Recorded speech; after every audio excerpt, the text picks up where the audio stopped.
Hey students, welcome to lecture number 9 of Linear Algebra 2. So today we want to continue on what we started last week. So last week we talked about when is it possible to bring a matrix to a diagonal form. So recall that last time if we had a matrix A, then we said that this is diagonalizable if we can find a matrix S such that if we multiply it from the right and the inverse from the left, then we could write it as a diagonal matrix. So this was the definition of being diagonalizable. And then we saw that this was if and only if we have a basis made out of eigenvectors of this matrix A. Of eigenvectors. So let's say I have the eigenvectors b1 up to bn, and then this matrix S was just writing these basis vectors into this matrix. So today what we want to talk about is the so-called spectral theorem, and this makes a statement about when is a symmetric matrix diagonalizable, and symmetric means that the transpose of the matrix equals the matrix. So today we want to talk about a symmetric matrix A, and the statement will be that a symmetric matrix is always diagonalizable, and in particular we find a nice basis, which is a so-called orthonormal basis, which we already introduced last semester. So there exists an orthonormal basis made out of eigenvectors.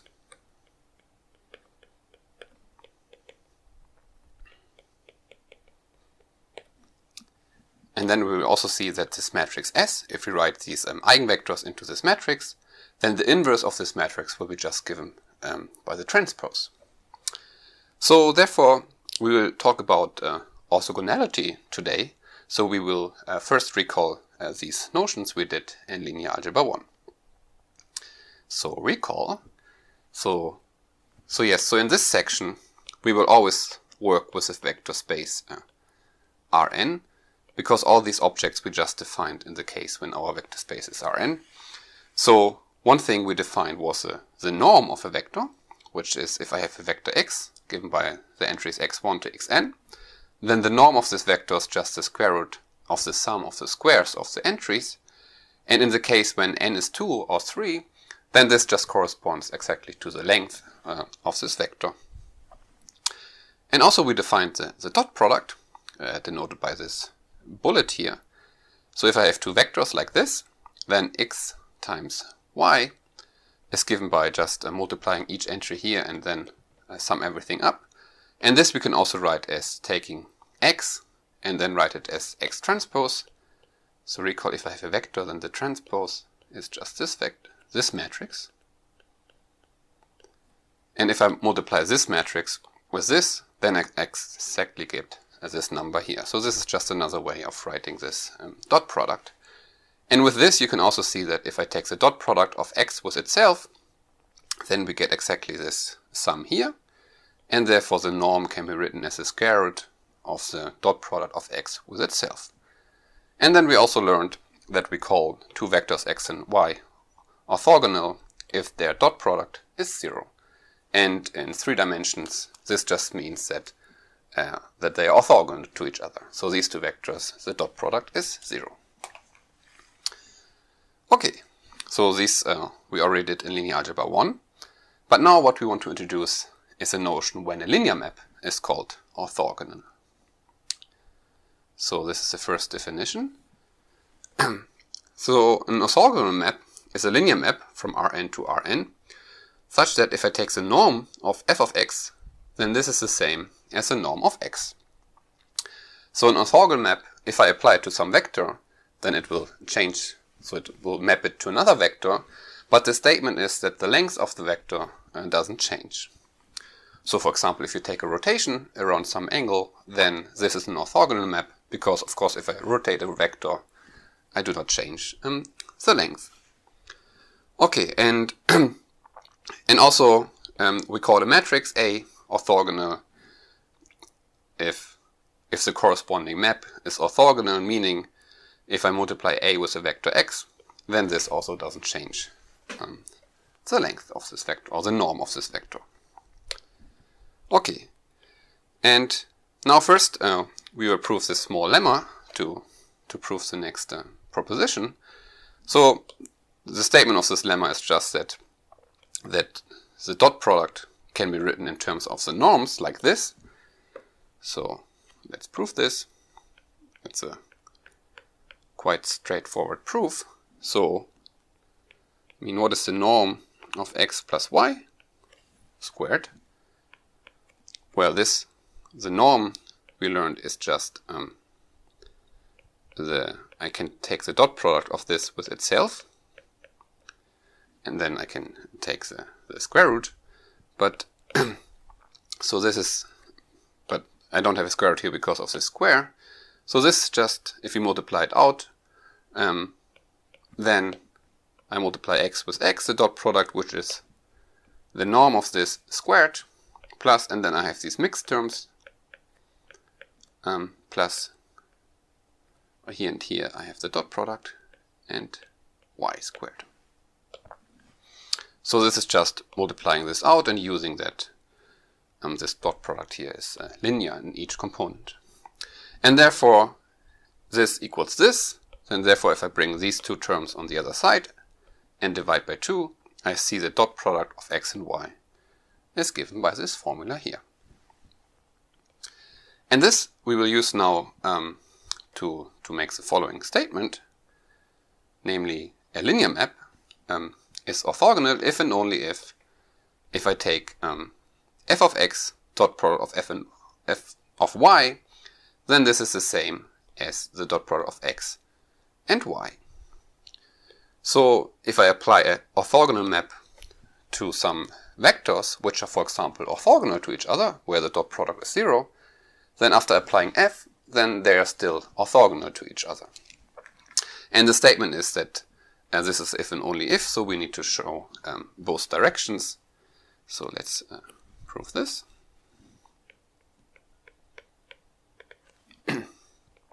So first direction, so let's assume f is orthogonal, and we want to show then we have this property here. And for this we want to use our lemma, so maybe I copy this here.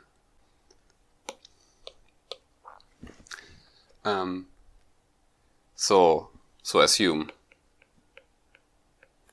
f is orthogonal, so it doesn't change the norm if I apply it to a vector. Then if I consider the left hand side of this thing we want to show, then we can use the lemma here. So here by the lemma we can write the dot product of these two just by 1/2 of the norm of f of x plus f of y squared minus the norm of f of x squared minus the norm of f of y squared. And now, well, f is linear, so this part here is just f of x plus y. And f is orthogonal, so meaning the norm of f of x is the same as the norm of x, and the norm of f of y is the same as the norm of y. And also here the norm of f plus x is the same. So this is just 1/2 the norm of x plus y minus the norm of x and squared here everywhere y. But then again, by this lemma, we see that this is just the dot product of x and y. So we showed this equation here by assuming that f is orthogonal. And now let's do the other direction. So we want to show that f is orthogonal by assuming that we have this equation here.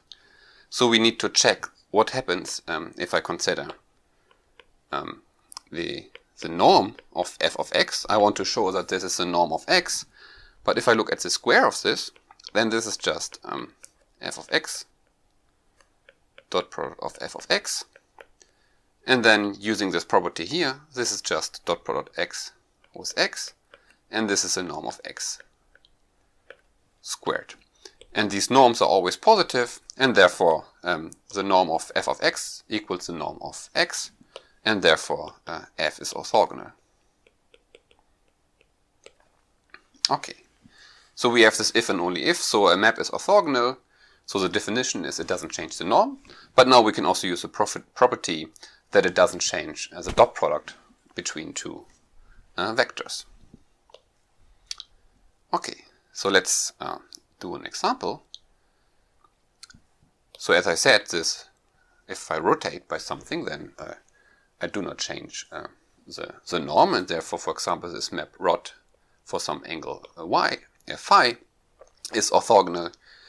And also this multiplying with this matrix here, so this matrix is orthogonal. So this we can check directly by considering what happens if I multiply this matrix to some vector. So later we will see also some other conditions by which we can see why this is orthogonal. But for example here, we can check that if we just multiply this out,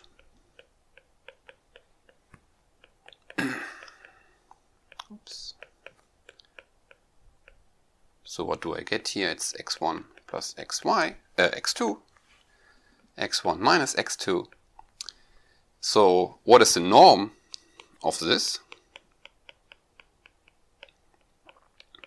Well, I need to calculate the norm of this here. So the norm is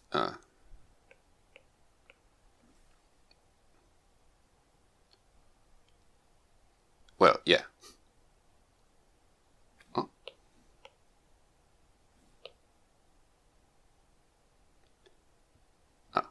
Yeah. So the norm. So what is the norm of this? The norm of this is 1 over square root of 2, and then here I have the square root of x plus squared plus x1 minus x2 squared. And if you write this out, this is just x1 squared plus x2 squared. And this is the norm of the vector x.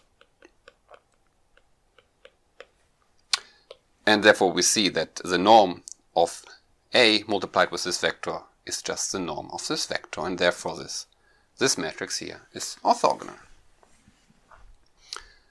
Okay, so now earlier we saw the definition of two vectors. We call them orthogonal if the dot product is 0, and now we have a linear map which we call orthogonal, but so far it's not clear why do we call these maps orthogonal. And therefore, first we want to do recall some notation.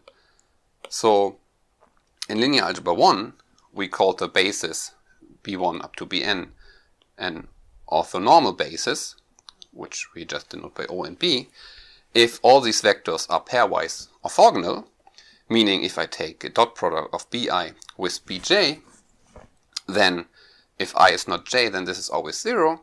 So this means they are orthogonal, and this normal means that the lengths of all of these vectors are 1, which just means that if I take the dot product of bi with bi, so if I equals j, then the dot product is 1. So they are all normalized and all have norm 1.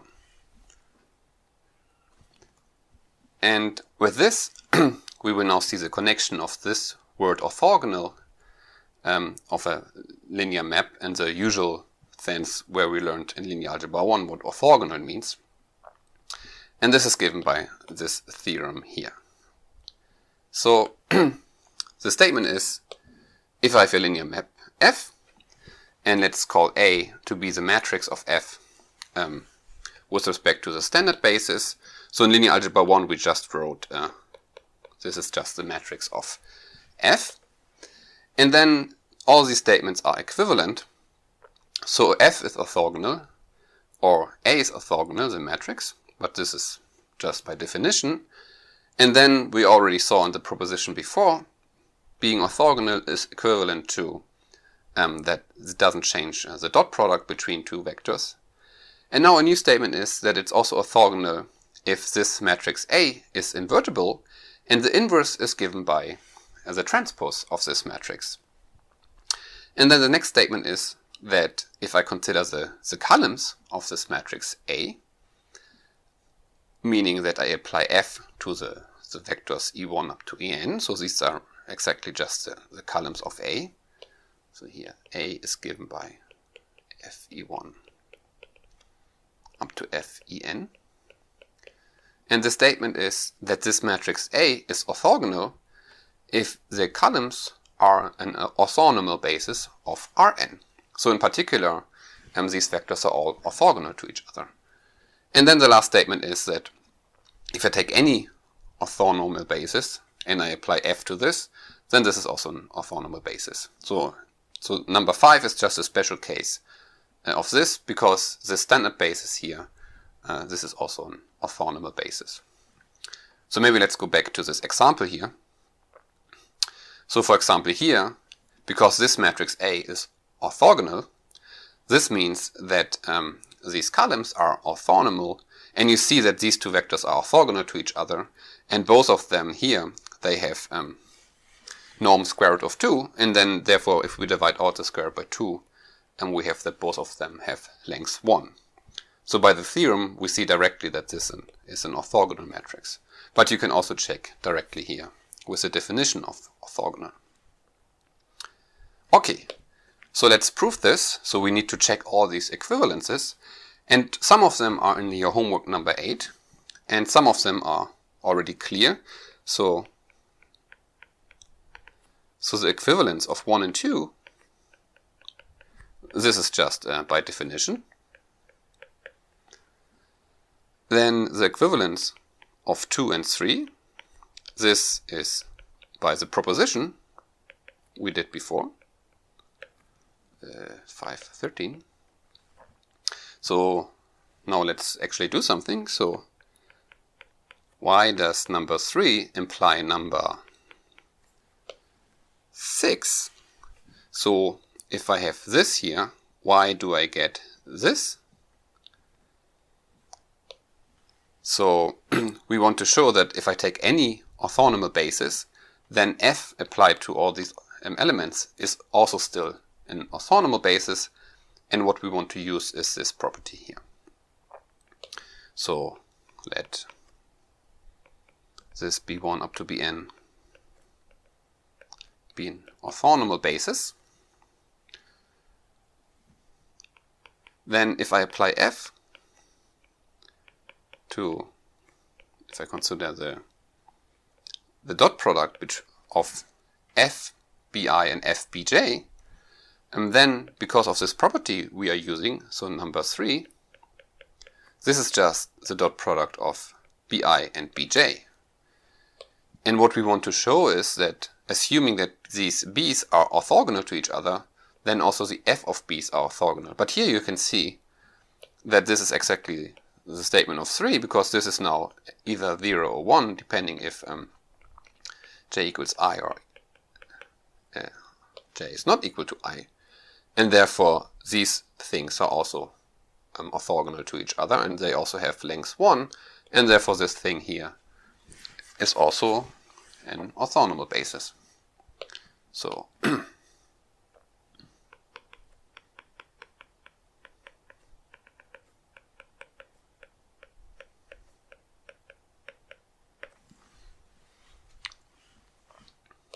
okay. And we also learned that orthogonal vectors are linearly independent to each other. And so this gives the direction 3 to 5. So here we have equivalence, here we have equivalence, 3 to 6, sorry, and 6 to 5,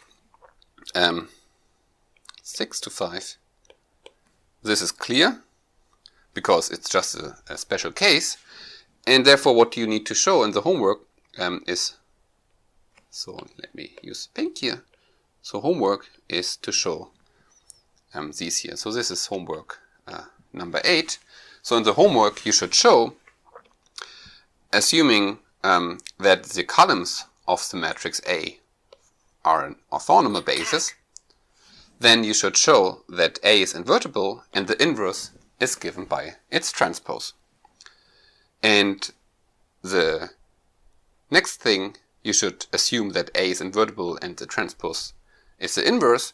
Then you should show that you have this property here, that applying this linear map F, or meaning multiplying by this matrix A, doesn't change the scalar product. Okay. So now some consequences of this theorem. So the first is, if I have a matrix A which is orthogonal, then also the transpose is orthogonal. And then if I have two matrices which are orthogonal, then the product is also orthogonal. And if I have two orthogonal matrices, then the change of basis matrix is an orthogonal basis matrix. So let's do number 1. So by the theorem we saw before, by number 4, so here so we assume A is invertible, we assume A is orthogonal, and then by this theorem we have that A is invertible and the inverse is given by the transpose. So here we assume A is orthogonal. So therefore we have A orthogonal is equivalent to the inverse of A is A transpose. And now what we want to show is that also the inverse of the transpose is given by the transpose of the transpose, but the transpose of the transpose is just the matrix itself. So we can see that the inverse of the transpose, so if I take the inverse on both sides here, then this is just A, but A is the transpose of the transpose. And therefore the inverse of the transpose is its transpose. And then we see that also A transpose is orthogonal. And by to prove number 2, we use the same part of the theorem. We just need to see what is the inverse of the product. So we know if we take the inverse of a product of two matrices, we need to change the order. So it's the product of the inverse of B with the inverse of A. And now we assume that A and B are orthogonal. Therefore the inverses are just the transpose. And the transpose, the product of the transpose is again just, also here we need to reverse the order, and therefore this is the transpose of A times B. And therefore we also see that the inverse of the product is given by the transpose of the product, and therefore this is also orthogonal. Okay, and number 3 I will leave out here, but this is also by theorem 514 by using a number, I think 5 and 6 and 4, plus maybe you can also use here the statement number 2. Okay, so now we already have a lot of equivalent statements for a linear map or a matrix A being orthogonal. And now we will come to the notation to state the spectral theorem, and there we will be interested in symmetric maps. And symmetric maps, basically what we will see later, means that the corresponding matrix is a symmetric matrix. And also we want to introduce the notion of an eigenbasis. So this is this definition here. So if I have a linear map F, and if I find a basis consisting of eigenvectors of F, then such a basis is called an eigenbasis. So this is already what we did last time, where we saw that if I have a linear map F, then this linear map F is diagonalizable exactly when there's an eigenbasis. And now we consider a subspace of Rn, so this is also just a vector space. And then we can consider a linear map from this subspace to this subspace. And such a linear map is called symmetric if we have for all elements in this space that if I take the dot product of x with f of y, then I can put the f on the other side, so it's somehow symmetric, meaning that this is the same as the dot product of f with y. And such a map is called symmetric. Okay, so now some remark. So, so the first remark I said is if f has an eigenbasis, then last time we learned this is equivalent to f being diagonalizable.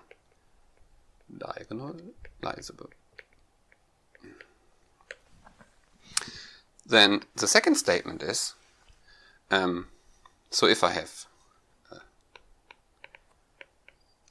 let's say, a linear map R into Rn, and I consider the matrix of this linear map. So let's assume, so what does it mean that f in this case is symmetric? So this means, so what is f of x? F of x here means that I multiply with a, and taking the dot product with y means I take the transpose. So this is a vector here, and I take the transpose, so this vector here, and multiply it with y. And then here use the property again that if I take the transpose, I need to reverse the order. So this is this. And now let's do it the other way around. F of y. So this is x transpose times the vector f of y, which is a y. And now we see that assuming that f is symmetric would mean that this equals this. So therefore this equals this. So therefore if f is symmetric, in this case this means that this is equivalent to that this matrix here is the same as its transpose. So A is a transpose. And here you can see also why it's called symmetric, because F symmetric means that the corresponding matrix in this case is symmetric. So this means A is symmetric. Okay, but this holds in a more general form. So this is remark number 3. So now assume that B prime is any orthonormal basis of some subspace U, and I have a linear map of F. Oops, F goes from U to U. Then what is Fx dot product Y? So now I need to write them in terms of this basis.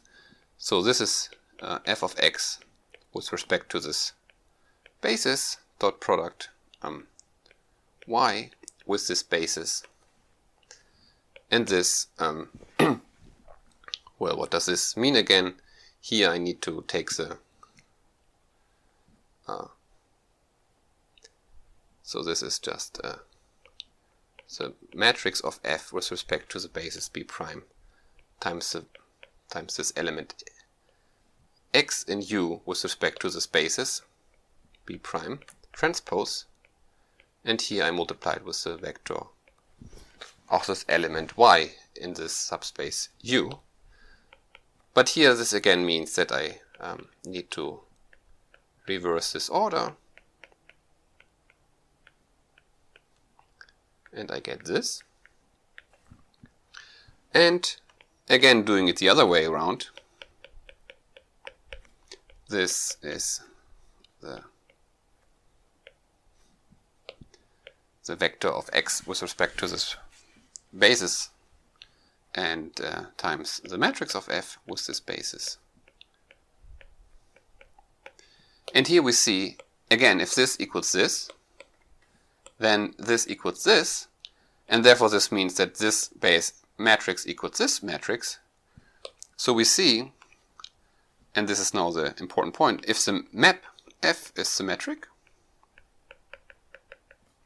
this is equivalent to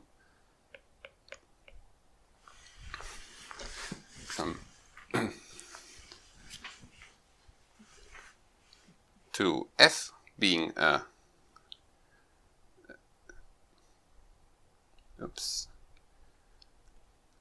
being symmetric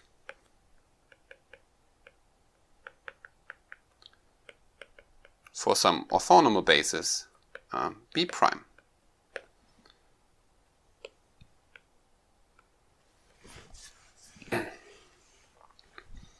Okay. And here for these properties we use that this matrix, this basis B prime is orthonormal.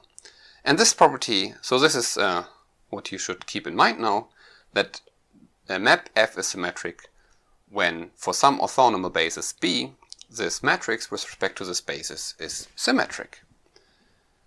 And now we state the main theorem, which is now the spectral theorem. So if I have a subspace U and I have a linear map U from U to U, then the statement is that F is symmetric if and only if there exists an orthonormal basis, eigenbasis of F. And so in the special case, so we will prove this later, but first we will present some consequences. So first this corollary. So a matrix A, so a special case of this theorem states that a matrix A is symmetric if and only if there exists an orthogonal matrix S such that if I multiply S from the right times A and the transport of S, that this is given by a diagonal matrix. And why is this a special case? So this we will see now, but basically the idea is that if I have an orthonormal basis, an eigenbasis, then I can write them into the matrix S in the columns, and then this means this matrix S is orthogonal, and therefore instead of S inverse here we can take the transpose of S, and these D's are exactly the eigenvalues of this matrix A. So it's a really nice statement because you can see directly if you have a symmetric matrix, you know you can always find a matrix S on S transpose such that this is in this nice diagonal form. So, but let's prove this corollary. So why is this a consequence of the spectral theorem? So let A be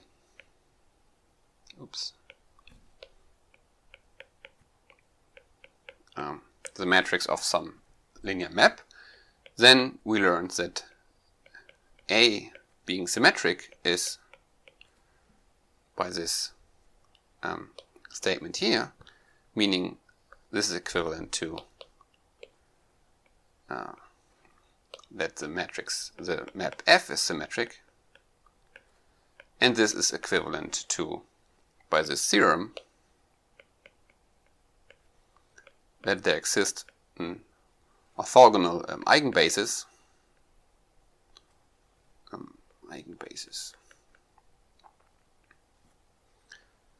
such that F,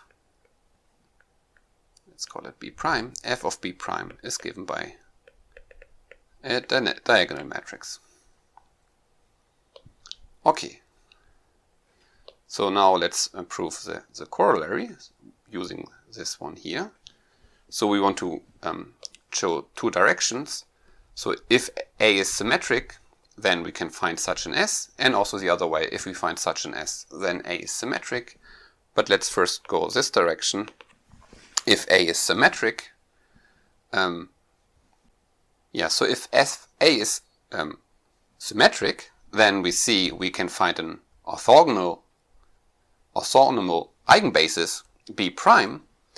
So we can consider the matrix S to be the change of basis matrix from B prime to B, where B is just the standard basis. And then we want to show that this S satisfies this property here.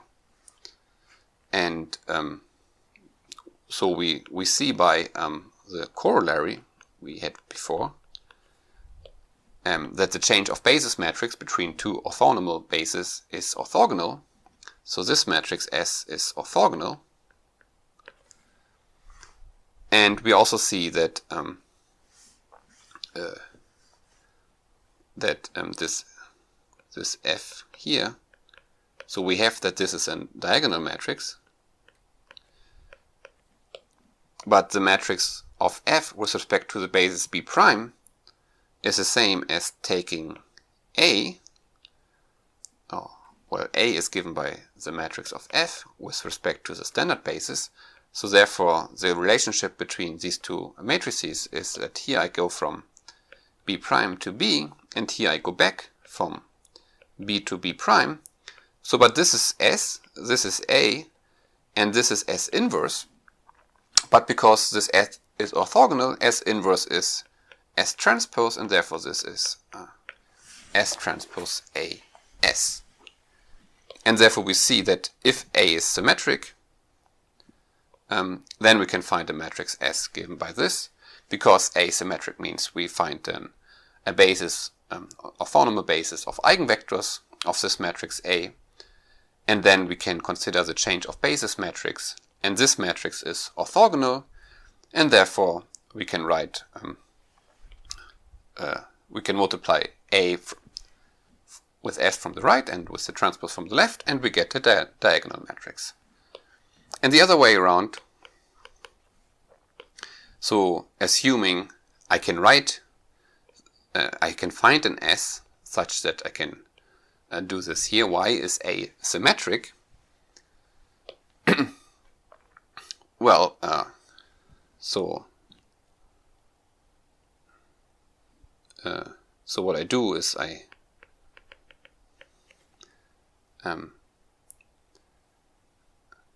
can define a basis Bi to be this matrix S times Ei, and then so this is just the ith column of S, and because S is orthogonal, because we assume we have an orthogonal matrix S, therefore these B1 up to Bn is an orthonormal basis, and now we want to show that A is symmetric, and therefore what we want to show is that the corresponding map F is symmetric, because we have this equality here. So we start by the fact that we have this S, which is this. And now we can consider the change of basis matrix. So this here we call B prime. And now we go from B prime to B. Have our A here, which is some map F, the matrix of F. And here we go back. But this is the matrix of F for some orthogonal or orthonormal basis, and this here is this matrix. So therefore this matrix is symmetric because this diagonal matrix is symmetric. And then we see again by this here, if a matrix of a linear map with respect to some orthogonal basis is symmetric, then the linear map F is symmetric. And therefore here, this linear map F is symmetric, and F, the matrix of F with respect to the standard basis is just A, and therefore F is symmetric, and therefore A is symmetric. So we see A is symmetric.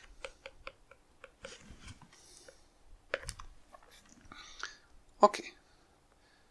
So this was the corollary here for the spectral theorem, which is quite explicit.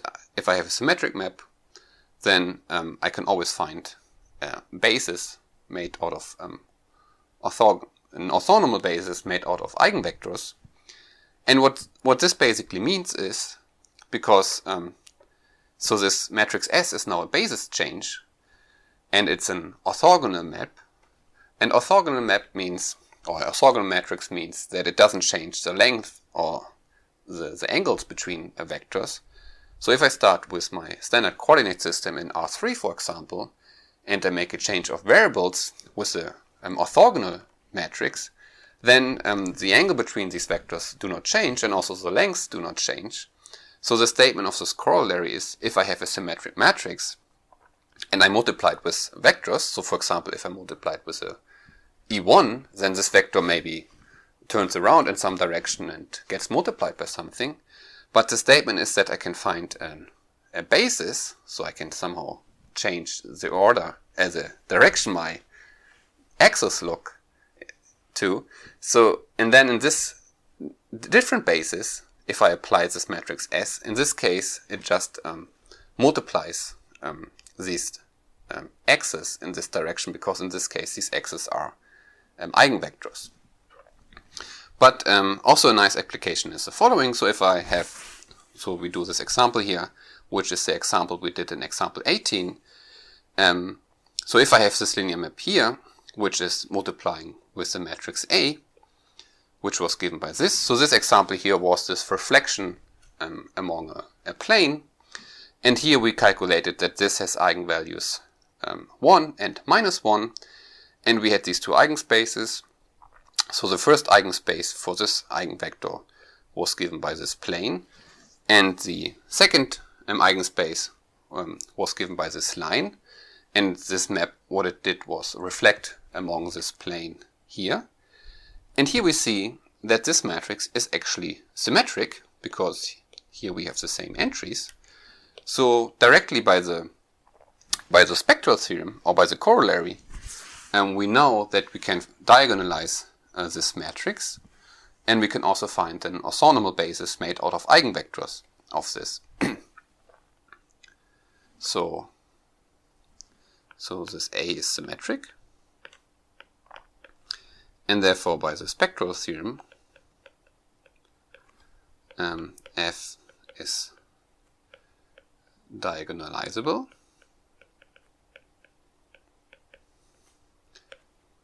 Well, this we already know here, because here we also have a basis made out of eigenvectors.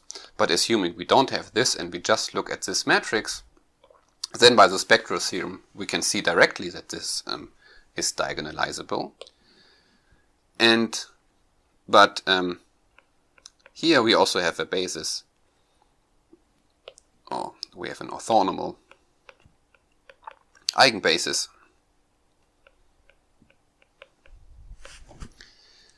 So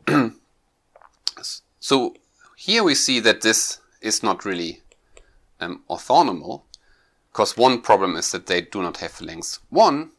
But here we already see that in this case, by the spectral theorem, we know that this here, that the eigenvectors with respect to different eigen values need to be orthogonal, and we already see here that this is orthogonal to this, and this is also orthogonal to this.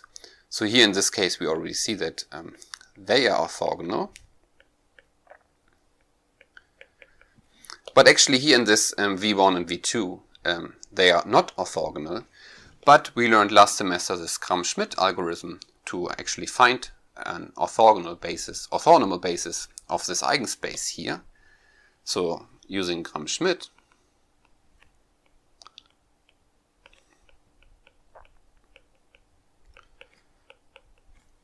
we get orthonormal basis for these eigenspaces.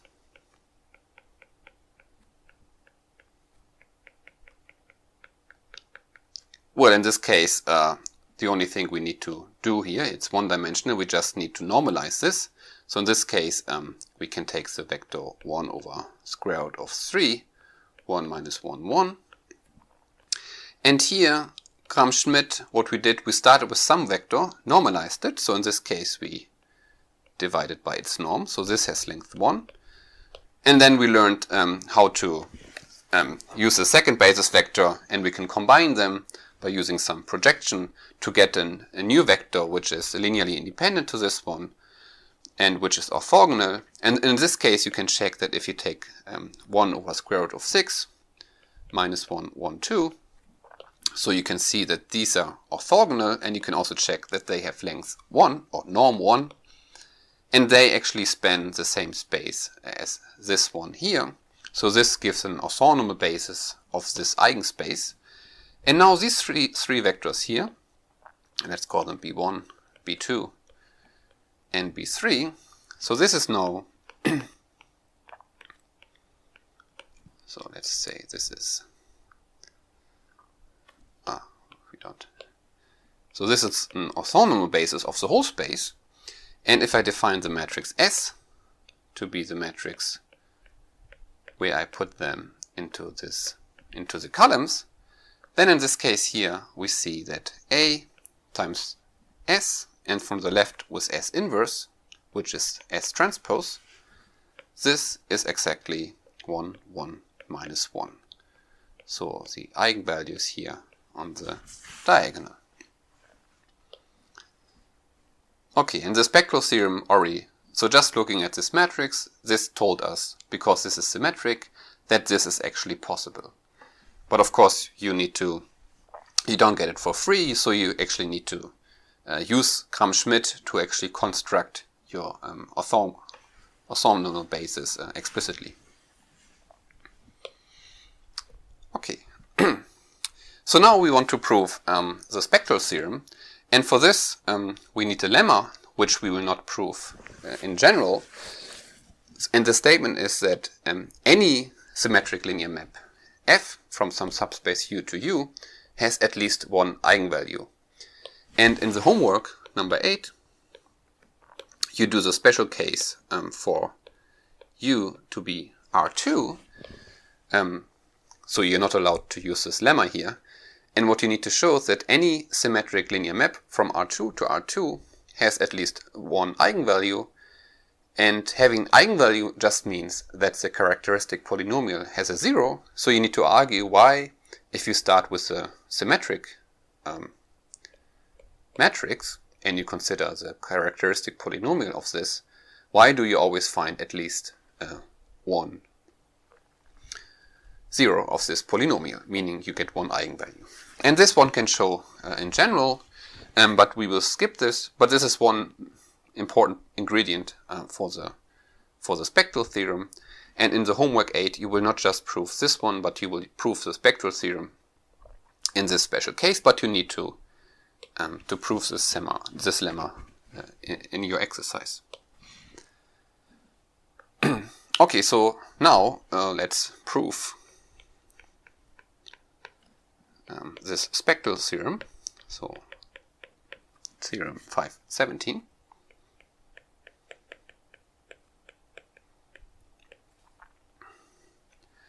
So what we want to show, recall, we want to show the following equivalence, namely that a linear map is symmetric if and only if there exists an orthonormal eigenbasis of F. And one direction is easy. So if we have an orthonormal eigenbasis of F, then we can easily show that F is symmetric. So let's do this direction first. So let's assume we have an orthonormal eigenbasis.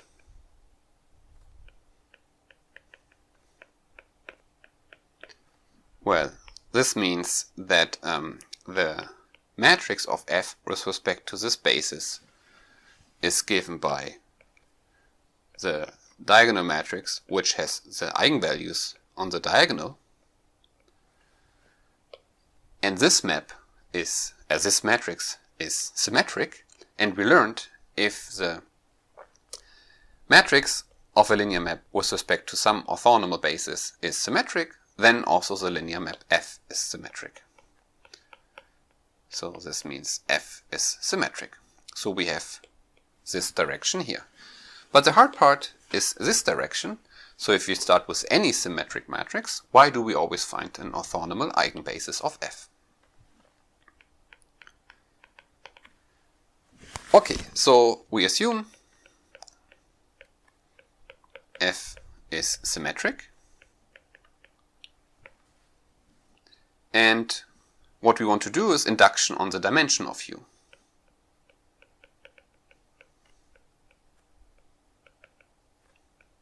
Which we will denote by M.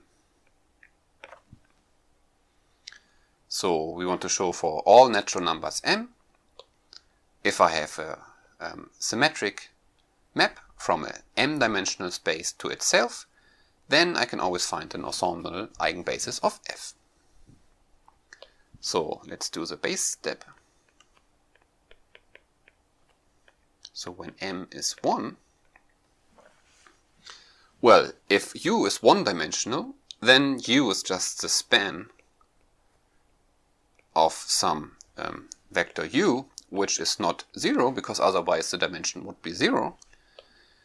And then the basis we can choose is we can normalize U, so we can divide by its norm, and then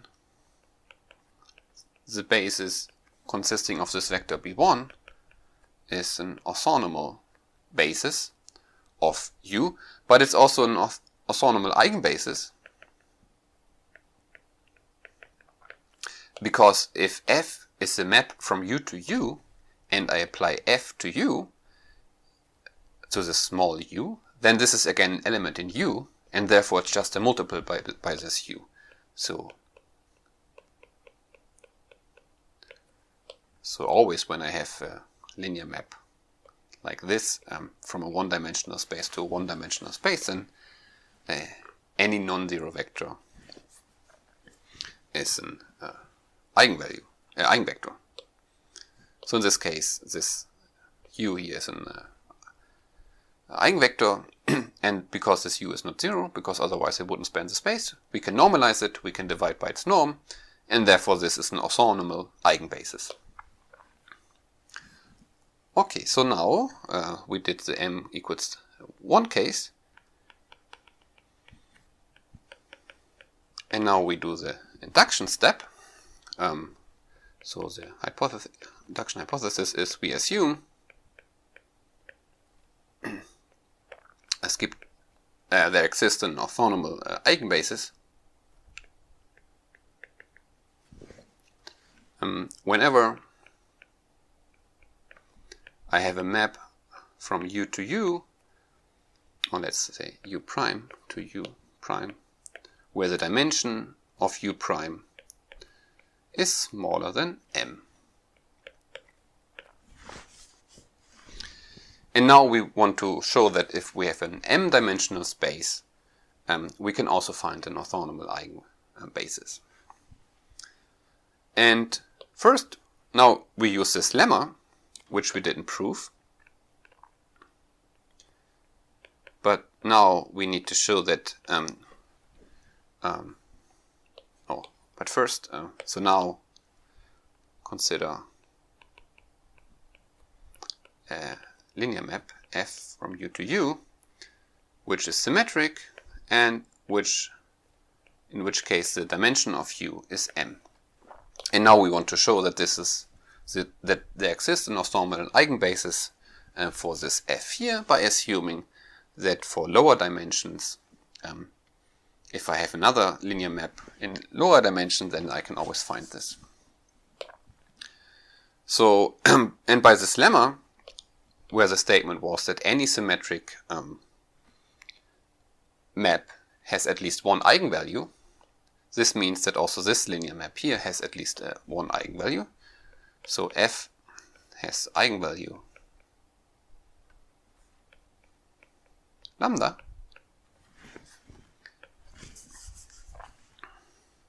and now we take an eigenvector, so the eigenvector with eigenvalue lambda. So this always exists, so if I have an eigenvalue, then I also This means that there exists a non-zero vector which is an eigenvector, and we can also assume that the length of this vector, the norm of this vector, is 1, because otherwise we could normalize it to be 1. Okay, so this is an eigenvector. And now, so f is symmetric. So this means if I take an x in U and I consider the dot product of f of x with our eigenvector v, then, and now we use the definition of being symmetric. So symmetric means f of something dot product of a vector means I can take the same as x dot product of f of v, but f of v, v is an eigenvector with eigenvalue lambda, so therefore this is just lambda times v, and therefore this is lambda times x dot product v.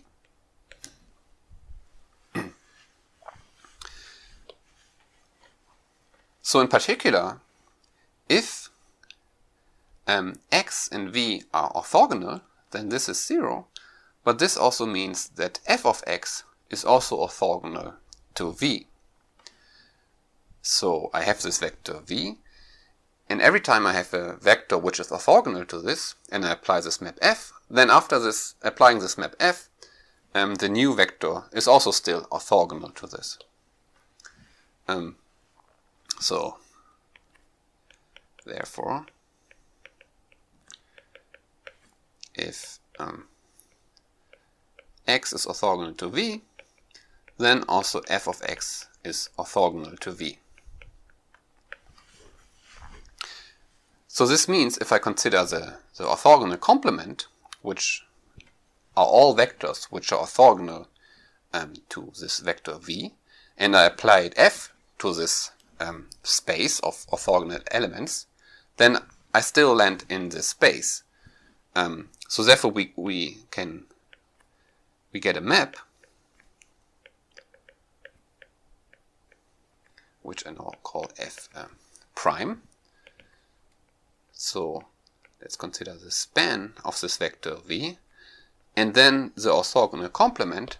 So this means I have some vector v, then I consider the linear span, so basically the line spanned by v, and the orthogonal complements are all vectors which are orthogonal to this space.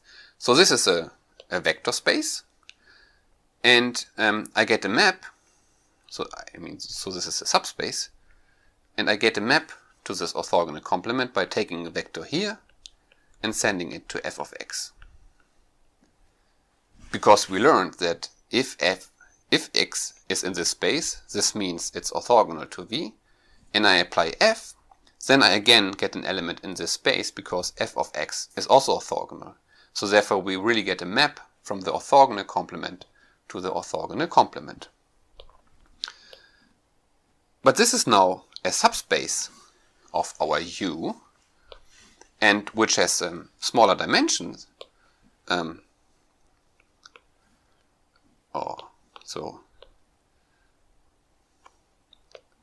also first notice that because f is symmetric, also this f prime is symmetric, because it's basically the same map, so it's still this property here holds. And the dimension, so the dimension of the span, where the dimension of the span would be 1, and we learned in linear algebra 1, if we take the orthogonal complement of some space, then the dimension of this equals the dimension of the whole space minus the dimension of the space. So in this case, the dimension of this is the dimension of U, dimension of U minus 1. So in this case, it's m minus 1. So it's particularly smaller than m. So now we have a linear map, which is symmetric from a space to itself, where the dimension is strictly smaller than m, and therefore we can use our induction hypothesis stating that we can find an orthonormal basis, an orthonormal eigenbasis of this space here for this map F prime. So this is induction hypothesis. We get an orthonormal eigenbasis. Let's denote this B1 up to B. So the dimension is B minus 1. So this is a basis of the span of V, the orthogonal complement. And now, so this vector V, which is orthogonal to all of these elements, because this spans the orthogonal complement, and so all of these are, so this is an orthonormal eigenbasis, so they are also orthogonal to each other, and they all have length 1, and this vector V we choose to have length 1. Therefore, if I add V to this basis here,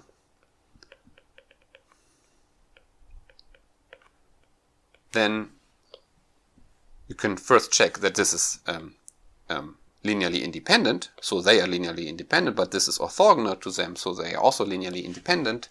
And now I have m vectors which are orthogonal to each other and which span the whole space. And also these vectors are eigenvectors for this f prime, but f prime is just defined by this f, and therefore they are also eigenvectors of this map F. And also this V is an eigenvector of this map F, and therefore this thing here is an orthonormal eigenbasis of F. And this is what we wanted to show. So we wanted to show that if we start with a symmetric F, then we can find an orthonormal eigenbasis of F. Okay, and this is basically everything for today. Maybe just one remark. So now we worked in Rn the whole time, because we always used this dot product here. But there's I give an example in the lecture notes. For arbitrary vector spaces, you can also define some analog of this dot product, and then also there's a notion of orthogonal map, and also orthonormal basis, and also in these general cases, then there's a spectral theorem, which is exactly the same statement, that if you have a symmetric map, then this is symmetric if and only if there exists an orthonormal eigenbasis of this linear map. And this works for finitely generated vector spaces in general. Okay, that's all, and so next week we will do some applications, and hopefully I will try to find some nice real-life applications of all these eigenvector stuff. See you then.